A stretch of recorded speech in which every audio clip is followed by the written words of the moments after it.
They turned the football over, guys. Why do we not want to accept the fact that he turned the ball over?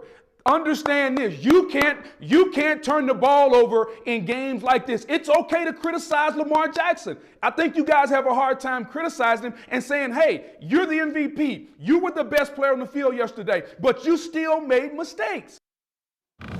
Okay, so Dan, you were here yesterday with me, and let's not get sidetracked into whether we have a hard time criticizing him or not, because that's a whole different discussion. I agree with you. We were having no trouble doing it if it was worth doing. Yeah. The question is, and I'll start with you.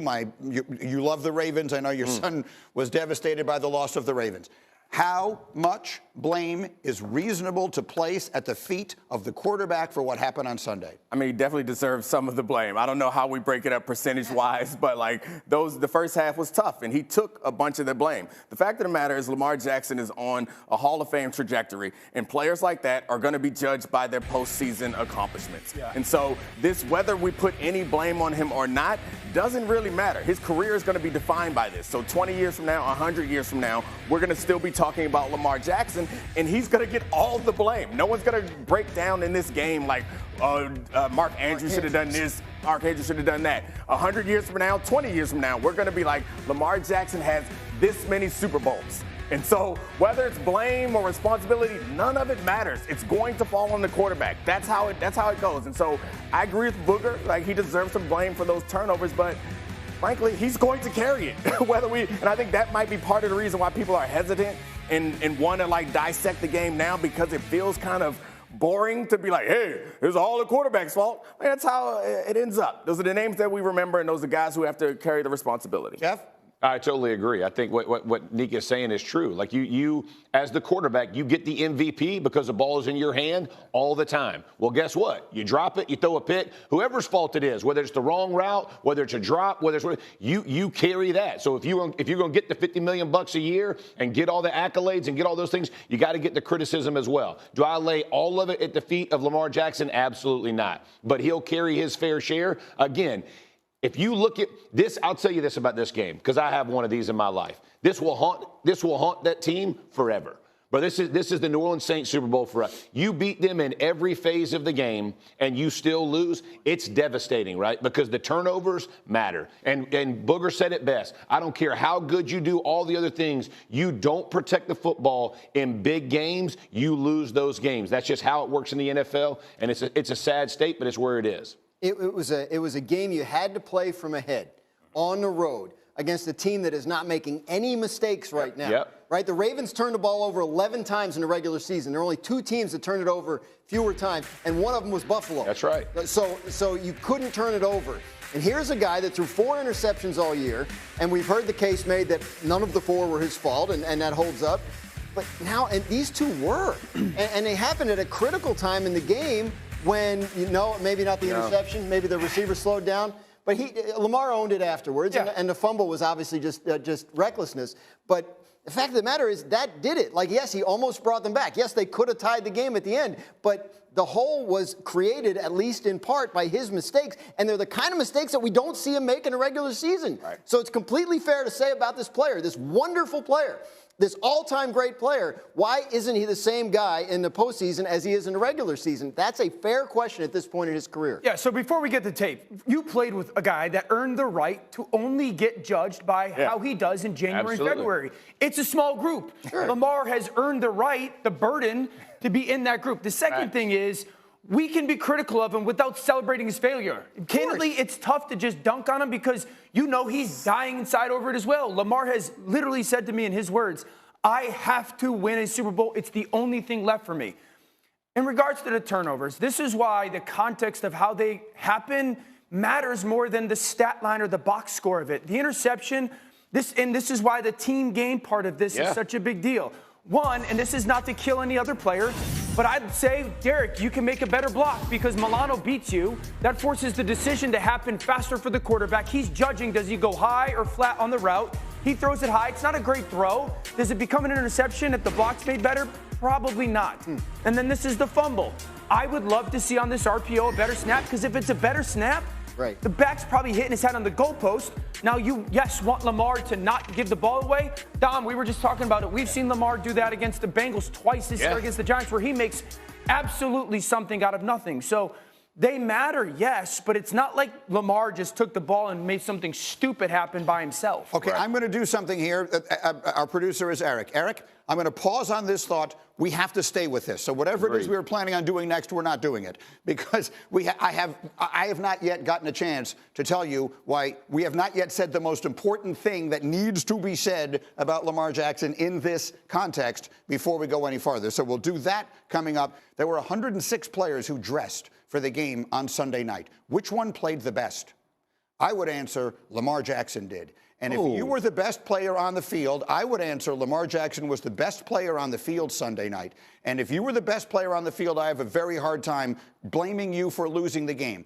I'm sorry to say this because I'm sure his heart is broken, but Mark Andrews cost that team the game as much as you've ever seen a player. I know we want to put everything on the quarterback, but the fumble across the middle of the field when all of you football players never stop telling me, get north and south, get north and south, and he's running east and west and he gets the ball punched out of there. That was a momentum killer. Baltimore was about to absolutely take control of the game. And then on the two-point conversion at the end, did you want Lamar to walk over and hand it to him? You can't have thrown it any better than he did. Are among the reasons they lost. And I would push back. I don't think he was the best player on the field. I think, unfortunately, for ratings and whatnot, reach there. Matt Milano or AJ Epinesa, like those guys had monster games on the defensive side of the ball for Buffalo and deserve a lot of the credit for the reason that Lamar didn't play perfect. But you had to be perfect in this one. Like that's not fair. But he had to be perfect in this one because the Bills were. Yeah, you can't say he's the best player on the field when you turn it over twice. Like that is not. You can't say it. You can't say that's the because if you're going to say he's the MVP, if we're going to give all the accolades that we give, and they're well deserved, he earns them. But he also earned the fact that he wasn't the best player because you can't turn the ball over on two different occasions that puts your team behind and allows the team to play in the style they want to play. It's an impossibility. In the area of just being consistent, and then Dominique, I will turn it to you. I argued that Josh Allen should have been the MVP last year, and the reason everyone held against him were the turnovers, and I said he does so much more that it more than overcomes the turnovers. It more than overcomes the things he does wrong. Football has become all about whatever you do, don't be risky. Don't take any chances on turning. The first turnover didn't cost them anything. Right. The second turnover obviously does turn out to be a very big play, but he overcame it. Go ahead, the first turnover cost them points. Because they scored on every drive that they didn't turn the ball over. But I would say this.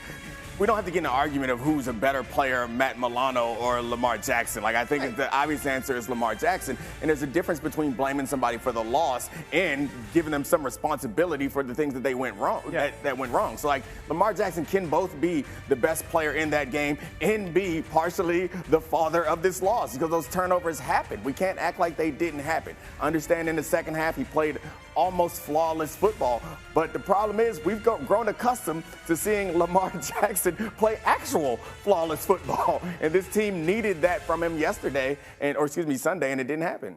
If I was a betting man, I would bet a lot of money he's going to win a Super Bowl one day. I just would. Players that are this great over extended period of times with an organization that he's in, they're going to figure it out at some point. Lamar has said himself, he has to figure out why in the playoffs he's not the same player that he is in the regular season.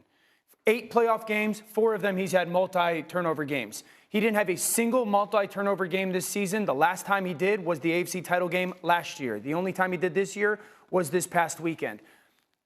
The journey for the quarterback and whatnot, I've said this and I said it yesterday.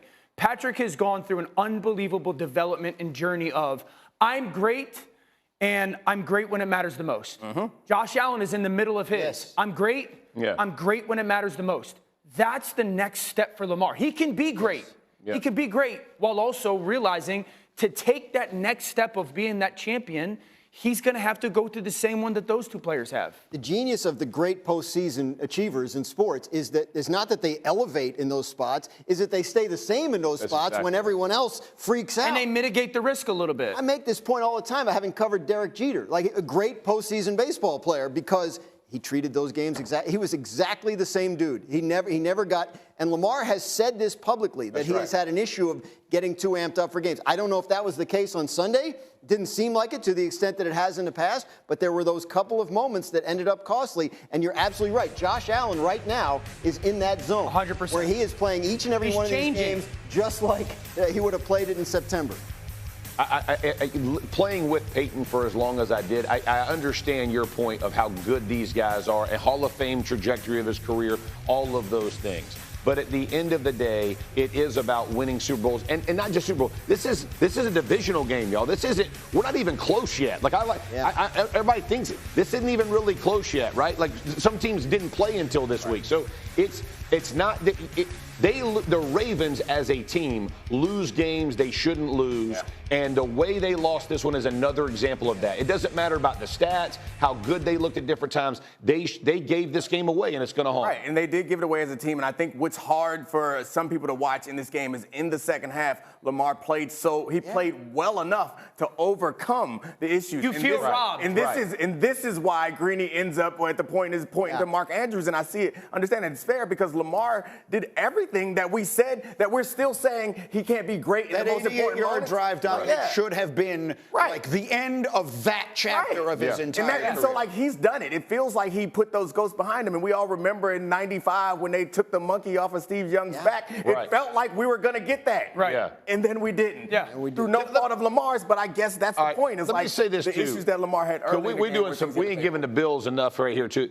The Bills still got time, and they can still move the ball down. They're tying the game. So let's not rubber stamp that we're going to the NFC Championship game. We're not rubber stamping that. We're pointing to the fact that he climbed. Lamar, we had been saying Lamar can't do that. Yeah. He did it.